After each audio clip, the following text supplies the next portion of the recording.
யோ மாமா, நல்லது நீ வந்து 15 நாள் ஆச்சியா? என் வீட்டுல ஒரு சொட்டு தண்ணி கூட இல்லையா குடிக்கிறதுக்கு? உன் வீட்டுல தண்ணி இருக்காயா? தண்ணி இருக்காவா மாப்பிள? கடல் மாதிரி தொட்டி நிறைய தழும்ப கிடக்கு, கப்பலே விடலாம்.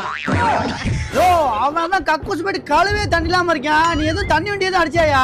திருப்பி கிடாத மாப்பிள, நீ வேற. தண்ணி வண்டிக்கே நான் அப்ளை பண்ணிட்டு இருக்கேன். இப்படியா மாமா?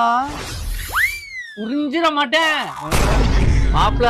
11 மணிக்கு தண்ணி வருது தெரிஞ்சாலே 10:59 டியூப்பை சொருவி மோட்டரை போட்டு தண்ணியை உறிஞ்சிருவேன்.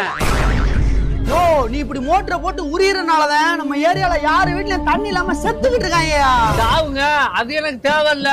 அட்டைப்பூச்சி எப்படி ரத்தத்தை உறிஞ்சி உயிர் வாழுதோ அதே மாதிரிதான்டா நானும் உங்க எல்லாரும் தண்ணியை உறிஞ்சி உயிர் வாழ்வேண்டா. யோ மாமா, வீட்டுல சோறா கூட தண்ணி இல்லையா? 2 குடம் தண்ணி குடியா. 2 குடம் 400 ரூபா.